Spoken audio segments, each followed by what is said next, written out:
Meus irmãos e minhas irmãs, paz e bem.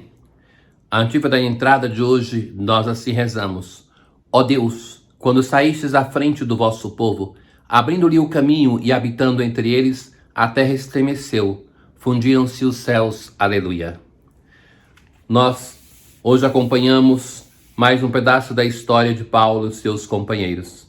João Marcos, ele deixou Paulo e Barnabé.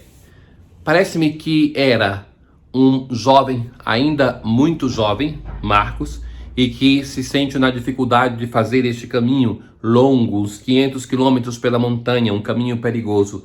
E então ele deixa e volta para Jerusalém.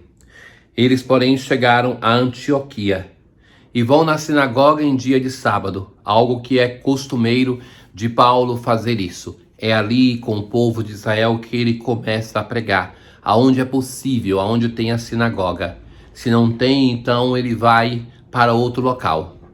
Ou então começa na sinagoga, não é aceito, e então deixa aquele local.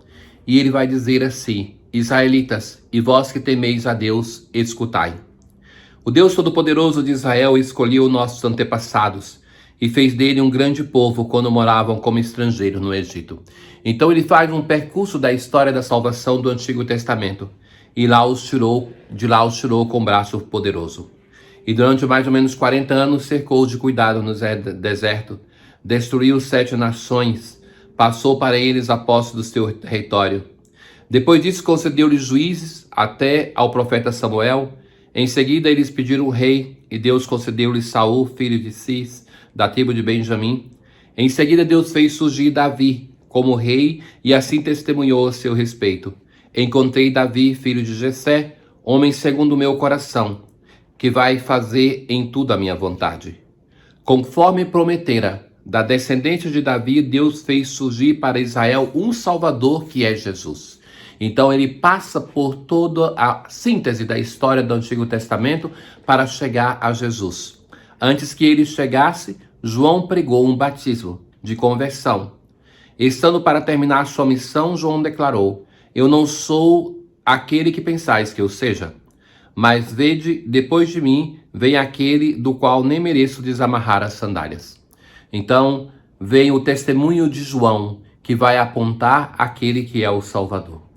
Ora, recordemos-nos que Paulo é um homem de intensa preparação.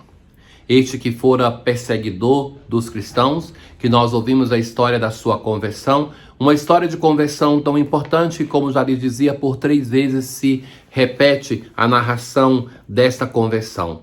Algo que era inusitado. Este homem que, lembra que Ananias, ele hesitou em cumprir a vontade de Deus, de ir para impor as mãos em Saulo, em batizá-lo, porque ele dizia: este homem, ele vem aqui para matar os cristãos. Então Deus determina e ele vai. E então ele acolhe, a igreja acolhe Saulo, ele se torna Paulo. Mas este homem de grande força, que nós vemos que de perseguidor, ele se torna um grande apóstolo. Se antes ele estava perseguindo os cristãos, agora ele está ali em Antioquia. E Antioquia é uma igreja que será vigorosa. A parte primeira dos Atos dos Apóstolos, que nós já lemos, ela nos contava a história da igreja mãe de Jerusalém.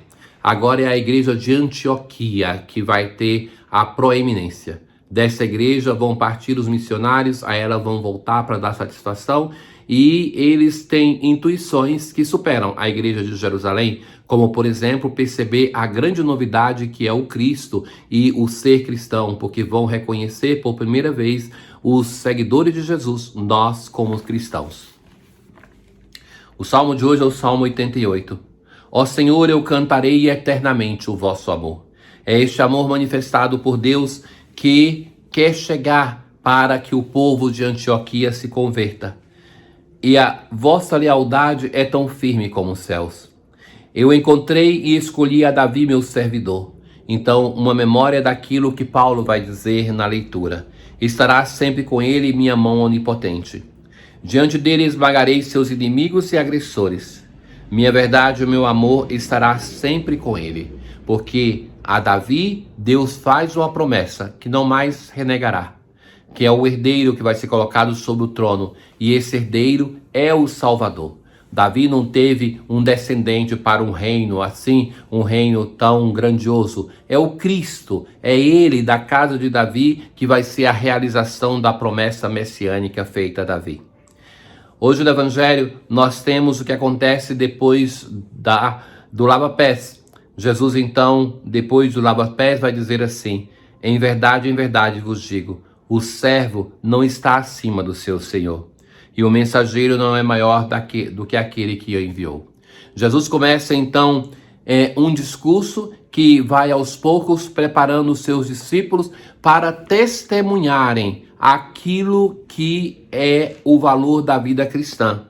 Então, continua: se sabeis isso, e se o puserdes em prática, sereis felizes. Esta aqui é uma das bem-aventuranças do Evangelho de João. No sinótico nós temos as bem-aventuranças, que a bem-aventurança é um modo de encorajar alguém a continuar do bom caminho. Em João nós temos duas. Aquela que Jesus disse a Tomé no domingo da oitava da Páscoa: feliz aquele que crê sem ter visto.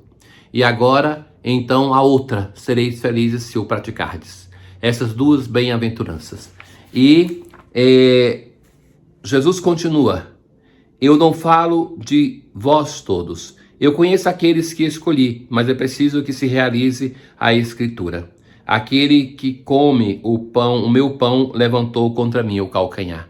Jesus está falando aqui claramente de Judas, o traidor, Iscariotes, aquele que teve toda a possibilidade, toda a graça de Deus para ser um santo e um grande santo, e desperdiçou essa graça de Deus.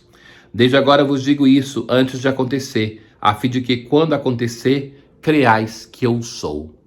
Creiais que ele é Javé, Deus conosco, o Senhor.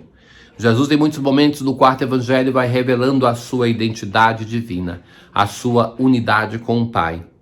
E aqui é um desses momentos. E faz quando ele demonstra o seu serviço. Parece estranho, né, que o momento da última ceia no quarto evangelho é cercado de uma grande solenidade, antes e depois. Então, o modo como João introduz, como apresenta esse momento, e o que Jesus vai fazer? Vai fazer serviço de um escravo. Esse modo de Deus se comportar, que se coloca a serviço da nossa humanidade, para nos mostrar que seremos grandes na medida que nós também nos coloquemos a serviço. E é tão importante esse gesto do lava-pés para Jesus, que ele o faz e depois ainda o explica. Vós entendeis o que acabei de fazer? Para dizer que nós, para sermos discípulos de Jesus, devemos, sim, frequentar a Eucaristia, mas também devemos viver o mandamento do amor, que se simboliza no lava-pés. Lavai os pés uns dos outros. Em verdade vos digo, quem recebe aquele que eu enviar, me recebe a mim. E quem me recebe, recebe aquele que me enviou. Jesus passa aos discípulos o mandato, a missão que ele mesmo recebeu do Pai.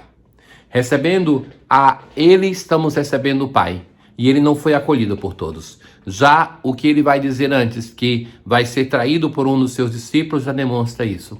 Então, se aconteceu isso com Jesus, não pretendamos que a nossa história seja diferente. Mas o Senhor nos assegura a sua vizinhança, a sua proximidade, dizendo assim, que quem acolhe nós, os seus discípulos, está acolhendo a Ele. E através dele, está acolhendo o próprio Pai.